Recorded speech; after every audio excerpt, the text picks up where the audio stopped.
As House Republicans meet at this weekend's GOP retreat and fine-tune their agenda, one campaign promise is front and center, making sharp cuts in runaway government spending. With 10% unemployment and massive debt, the American people want us to focus on cutting spending and growing our economy.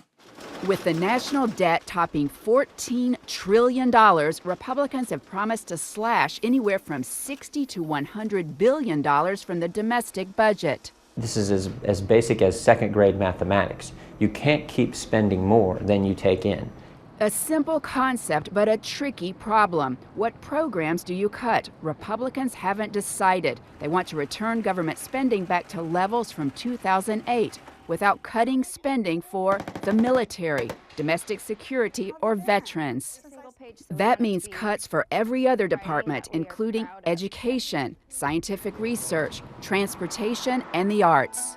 It's about 20% of all the funding in the program areas where they have targeted for funding. So this will have real consequences for individuals, for families, and for the economy as a whole. One Republican proposal would cut up to 200,000 federal jobs over the next decade, a 10% reduction in the government's workforce. Democrats say slashing jobs and making deep cuts in the budget inevitably will hurt the economy.